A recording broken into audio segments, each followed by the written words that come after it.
So the world is trying to tell us all kinds of different ways to either get rich or to spend what we have. It's an amazingly weird society we live in. On the one hand, there's a whole bunch of people. You go onto the internet and you see all those sidebar ads on your Facebook.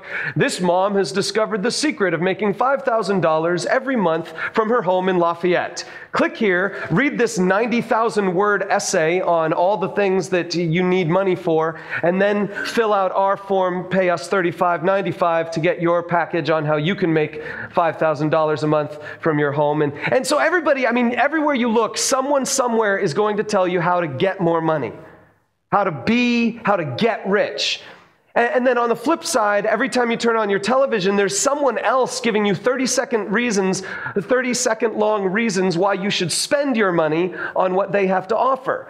And that's because this society knows it needs to work together on this.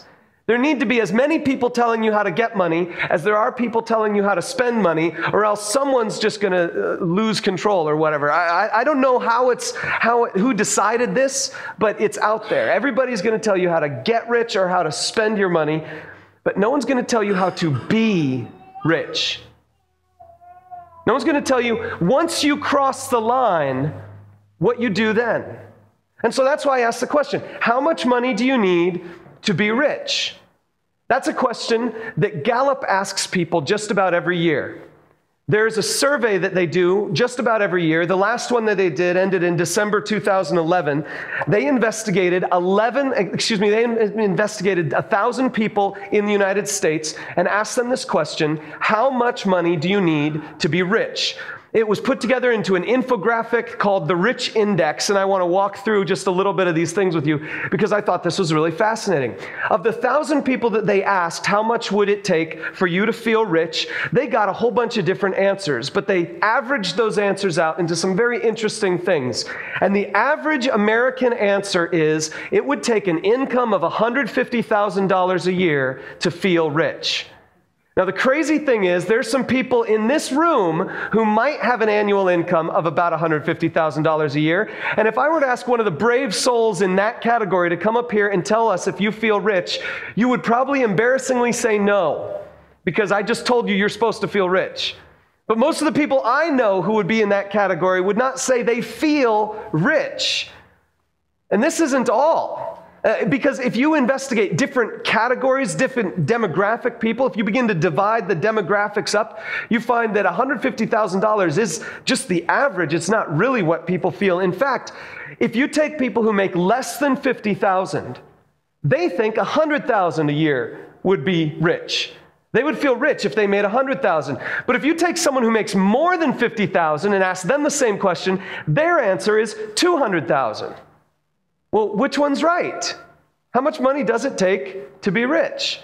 Well, let's split it up between college and non-college. People who are college graduates versus people who are not college graduates. College graduates think you need $200,000 a year to be rich. Non-college graduates think you need $100,000 a year to be rich. Now, college graduates, they're smarter people. They must know that you really need more money in order to be... Oh, no, I know what it is. It's debt. The college graduates have their student loans. They realize $200,000, half of that's going to the loans. So I don't know, really. Basically, this is what I think it really is. I think it's a matter of expectation. You go to college because you think by going to college you're going to get a better salary when you get out. And then you get out and you have a job, and $100,000 just doesn't seem like $100,000 seemed when you were only 18. Working at McDonald's. You know, now $100,000 after you've been through college seems a smaller number. So they asked this question not just of normal people, but recently, in fact, over this last year, Fidelity Investments asked the same question to millionaires. And last month, 2 months ago rather, Yahoo put on their finance website, they put down the statistics that they got from the Fidelity investment question. It says this: what would you need to feel wealthy? The question of how much people need to feel rich has been studied for ages, and just about every study comes to a similar conclusion. People need twice their current net worth or income to feel wealth. The findings are remarkably consistent. No matter the wealth or income level, people worth $10 million say they would require at least $20 million to feel wealthy.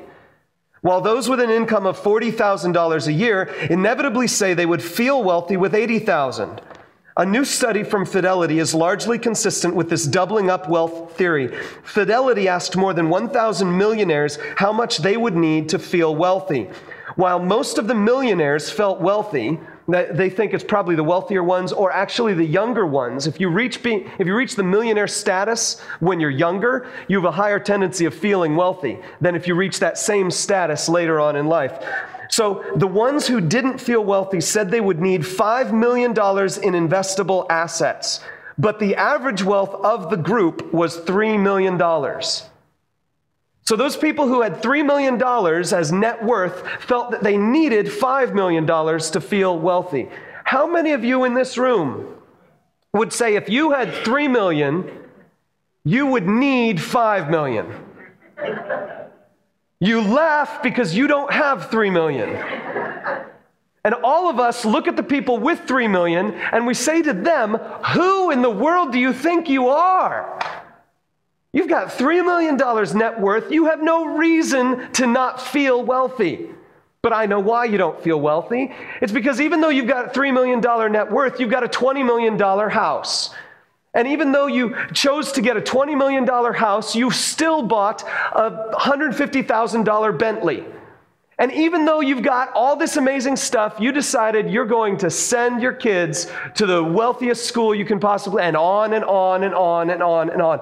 Because we criticize the $3 million people, and we say, I know why you're not wealthy, because you spend it like you're even wealthier. And everybody you know would say the same thing about you. And the world around us would say the same thing about us. There's a whole world of people who would say, what? You make $30,000 in 1 year? How could you possibly not feel wealthy? See, the question for us today isn't how to get rich, but how can we get to a place where we are rich? How do we be rich? And it has absolutely nothing to do with how much money you have in the bank. Because based on all the statistics and standards, especially if we compare our society to the global economy around us, we in this room are the top 1% of wealthy people in the entire planet. You know, rich people have problems. One of the rich person's problems is they have to decide which car to take to work. Rich people have this problem. I just don't know if I should turn my air conditioning down that far. Rich people have this problem. You know, I just feel like my kids aren't getting the right kind of education, so I'm going to send them to a different school. Rich people have all kinds of problems. And you and I know those problems. And those problems are one of the reasons we don't feel rich. I want to ask this question. How much money does it take for us to feel rich? Here's your first blank to jot down. Surveys consistently say that people think rich means double their income. Why don't more of us feel rich? I'm going to give you my theory. This is just me. There's no statistical research on this. This is just my impression of how I relate to money and how I think most of the people in America relate to money. I want to share with you this little diagram, okay? And if it works for you, it works for you. If it doesn't make sense to you, then that's okay. You can come up with your own little diagram. But this is my diagram. I think this is the way most of us view our lives. We start with obligations, and our obligations reach a certain level. And then above our obligations, we've got a lifestyle that we want to live. A lifestyle, you know, what car are you going to buy? Are you going to buy a Hyundai or are you going to buy a Lexus? These are questions about lifestyle. Which school am I going to send my kids to? Am I going to have them go to the public school or send them to a private school? How many square feet in a house do I need? Which neighborhood am I going to be in? How often am I going to go out to dinner? Things like that. This is lifestyle questions. And then above lifestyle, there's this concept of luxury. That all of us know there's some luxury out there that every now and then we'd like to dip into. every now and then we just like to reach into that luxury and just grab one of those things for us. So that, I usually go to I usually go to like a fast food restaurant like Wendy's or Hardee's or something like that. I usually go to that, but next week I'm going to go to Chili's. That's my luxury. Or I usually go to Chili's, but next week I'm driving down to India. I'm going to go to Ruth's Chris Steakhouse. That's my luxury. Every now and then we want to be able to reach into the luxury category and just pull it down. In fact, I think most of us feel this about being rich. We think in our minds, rich is when I get to make some of the luxury my lifestyle. And sometimes we develop this, and we'll even say this, I just have good taste. Or I when I go out to a restaurant, I kind of demand more. I just can't put up with that lowbrow stuff because I have a more refined palate. Or something. We tell ourselves all kinds of excuses that we want to turn the luxury into our lifestyle. The problem, of course, is that for most of us, our income only reaches about that high.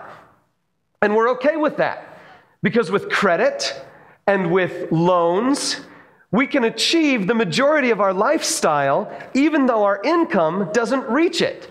And we'll say, all right, this is fine. Every now and then, I might get a windfall. I might get a tax break or something along those lines that allows me to reach into the luxury thing now and then. But this is why I don't feel rich, because my income doesn't even accomplish my lifestyle. And therefore, I'm pressured. And this is never going to work for you anyway. You know why? Because number one, luxury doesn't stop. It keeps on going. Okay, so maybe you've got a private Gulfstream jet that you like to take back and forth to Honolulu whenever you want to. Well, you could have gold plating on that jet. And so therefore, there's always more luxury that can be obtained. Even Bill Gates has things he can't afford because you can't buy every luxury. You can't acquire every luxury because someone somewhere is going to make more luxury. It just keeps on going. And so for us to think that luxury is a measure of richness is absolutely going to just tear you up inside. So that's not going to help. And this whole concept teaches us something, that our obligations have the tendency to stretch when our lifestyle moves. See, this is the way you and I work. What we do is I say, here are my obligations, here's my lifestyle, but once I make that lifestyle choice,